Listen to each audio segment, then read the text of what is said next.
Hi, welcome to Bright Hope Creations. I'm Kara, and today the mice are playing with paper airplanes with a Swish and Pop pull tab. So we're using magic messages, bubbles of joy, all the clouds, the small Slimline with lift the flaps, just the frame, and the Slimline stitched hillside borders, and the Swish and Pop pull tab. We'll also use two brads. Starting with some Bristol Smooth cardstock, and I cut that wavy hill out, and here is the guide that shows me how high up I need to put those holes for the Swish and Pop pull tab. And I can't go any lower than that, but I could go higher. Some acetate for the mechanism, and the pull mechanism is out of some heavy white cardstock. So I just have to add the brad to the pull mechanism and then to the swish mechanism and open up those prongs and then put another brad into the acetate and decide where I want that on my card. And I test it out and I figure, well, that's as good a place as any. So that's where it ended up. I'm going to test to make sure that my hill covers everything up, and it does. So we're all set to go forward. I'm prepping my cardstock with an anti-static pad, and I'm using magic messages, this "you make me smile" sentiment, and just putting it on an acrylic block and inking it up with some Lawn Fawn clear ink, pressing it down and cleaning that off. And then I've got the little tiny flower from that same set from Magic Messages, and I'm adding flowers to that sentiment, kind of spreading it out to follow the shape of the hillside a little bit. It's sort of extending that sentiment out and giving us a field of flowers on the hillside. Once I feel I have enough flowers on there, I'm going to take some white embossing powder and sprinkle that on the entire panel, tap it off, and then I will melt that embossing powder with my heat gun. Once this is all melted, I'm going to add some flowers to the other side of the hill. And so same procedure, just with an anti-static powder bag to keep the little bits of embossing powder off of the paper where I don't want it, and then the sticky clear ink and stamp those flowers there. And I'll do the same thing, sprinkle on some embossing powder, heat that up, and now my hillside is all set and I can start stamping the sky. Now the sky is going to be from all the clouds. I'm going to prep that area the same way and put that hillside up there so I can see where these stamps are going to go. I have the sunshine, and I'm going to ink that up with my clear ink and stamp that on the sky, the back panel, and I'll do the same with a variety of clouds and then sprinkle on that embossing powder and melt that with my heat tool, and it is time to start ink blending.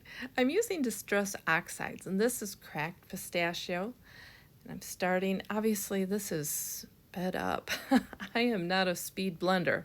I do use a piece of paper to keep my fingerprints off of the ink. Distress Oxides take a little bit longer to dry, so they move around well together, but I also just don't want those fingerprints. Now this is Twisted Citron, so a lime green with a blue green together. I just kind of thought it gave a fun variety in the grass. And then I'll come in with Maude Blonde at the bottom, mostly just to give it a little extra color in there, a little depth, and then decided it should get a little bit more blue-green. So we got some bluegrass going on here. Once I have that the way I like it, I can take a paper towel and wipe the ink off of the embossed areas. And the nice thing about Distress Oxides is you can lift off the color. So I'm taking some water and a paintbrush and going in all those little flowers and taking the green out of the petals. So I just dab the water out with my paper towel And I've got some white flowers to work with now. And I'll be adding some ink to those flowers a little bit later once I have the sky all inked up. I'm using a mask by die cutting a piece of post-it tape and put that over the sun because I'm ink blending this background in blue and I don't want my sun to be blue, and I didn't think I could get enough of that ink out of the blue that when I put yellow on there it wouldn't look like it was a green sun. So I used broken china and shaded lilac and wilted violet for my sky, and I'll just go back and forth ink blending the different colors together. And it's kind of a stretch going from that blue green to a blue violet to a red violet, but I was thinking that this sky, this would be a fun one to see in real life if you could see that brilliant color in the sky. Well, here I'm using some water again to lift the ink out of the clouds and just dab that off with a paper towel. And that way I'll have some puffy white clouds in the sky. I'll remove that mask from the sun, and with a finger dauber I'm going to add some mustard seed and blend that together with some carved pumpkin. So I have a pretty bright sunshine going on here. And I didn't wipe off the ink from the embossing on the sun, but I will later, so don't worry about that. I smushed some of that mustard seed distress oxide onto my craft mat, and now I'm just dabbing a tiny little paintbrush in there and dabbing that yellow into the petals of the flowers.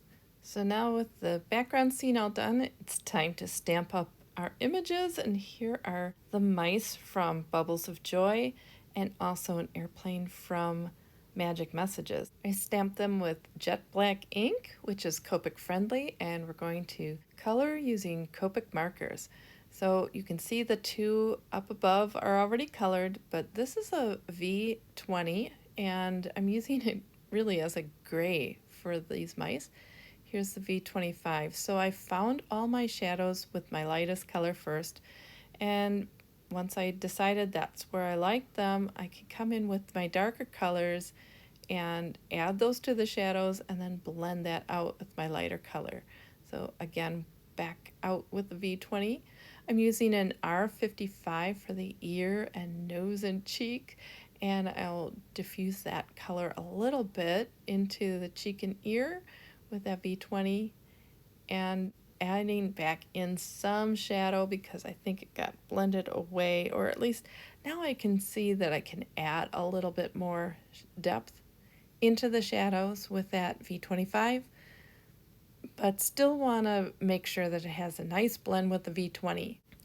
Doing the same thing with my other little mouse here, finding those shadows.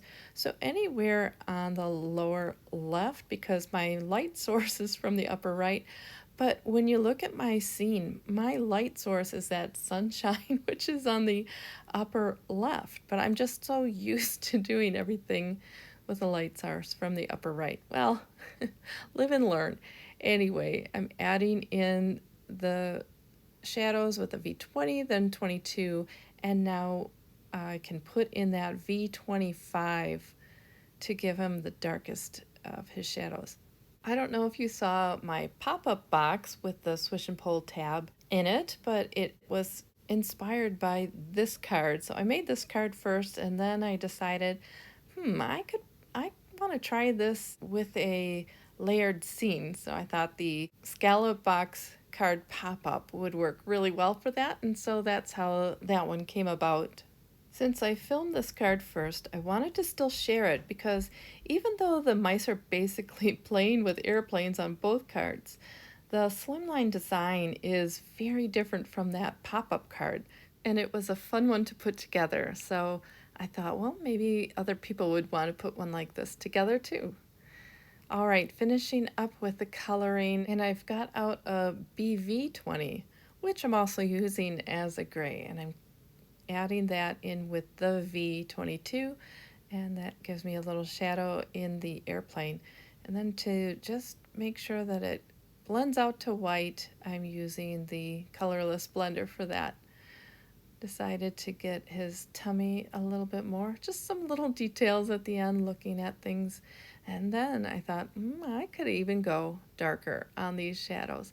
Sometimes it helps just to step away, maybe work on a different part of the project, come back to say, oh, I could also, or I could add a little more. And that's just what I did. Now I'm taking the coordinating dies and I cut those out on my die cut machine, and I can re-add my pull tab back into that back panel. Now this little die cuts out the notch for the pull tab, and so I'm just lining that up with my pull mechanism, and then I can cut that out on my die cut machine. I cut the extra length so it's flush with the side of my card when it's fully pushed in. And here's that tab. I'm going to bend it on the score line. I'd like to keep this pull tab white, so I wanted to make sure that the arrow would be seen. So I'm going to ink blend on that pull mechanism so that you can see the arrow coming through the pull tab. Put some glue on there and then added that to the pull mechanism. Now I can add some foam adhesive to the bottom of the card so that the hillside pops up a little bit and leaves room underneath for the Swish and Pop to work its magic. So just figuring out where I can add some foam without it getting in the way of the action. I can add some to the very bottom, about 1/4 of an inch on one side and 1/2 inch on the other.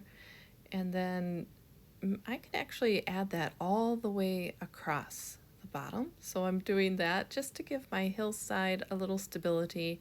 And then up on the side of the hill, I'm looking to see if that's going to interfere with the acetate going back and forth, and it's not going to. So now I want to decide where I want that arm to stop. I put the mice in plane where I think they're going to go, and after I add a little bit of foam to the hillside, I'm going to add foam tape as a stopper, and that way the plane won't go back any further than the mouse. Now I also realized that I needed to ink blend further up that pull arm. All right, well now everybody is in place and I can pull the release paper off of the foam tape and adhere my hillside onto the back panel. And I'm just going to make sure it all lines up. Now I'll fix that airplane that looks like it's taking a nosedive there. But I've got that all pressed down, and now I'm going to put my mice on the hillside and give them a little airplane to fly.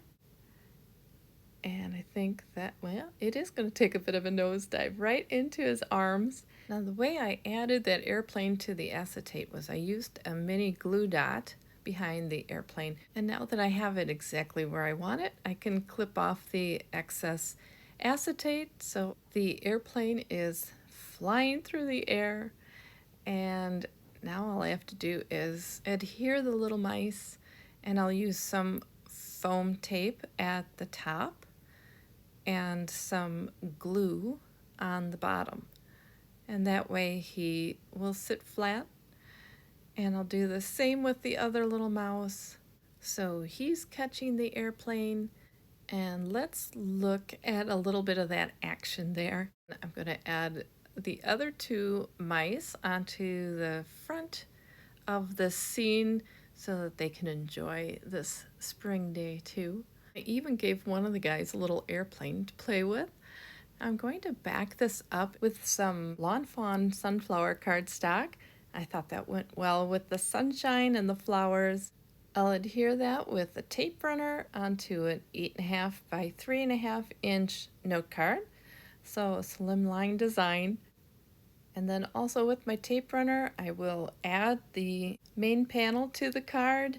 And I haven't adhered those 2 little mice yet in the front, so I'm just going to use some glue and put those guys into the scene. And then here's where I make a big design change. Well, I was showing this card to my husband, and as the pull tab is in, the plane is where it ends up, but when the pull tab is out, it's where the plane starts. And so he said, you need to change that. Okay, it doesn't bother me, but it bothered him. So for his sake, I used the other plane that goes the other direction. So now the little mouse is throwing that airplane to the bigger mouse, and everybody's happy. I'm going to cut off a little extra of that acetate so that it doesn't show at the top of the plane. And now my card is all done. Well, I hope you enjoyed the video today and that it inspires you to make a Slimline Swish and Pop Pull Tab Scene 2. Thank you so much for watching, and if you like this video, please hit the like button and subscribe to my channel. Have a great day. Bye.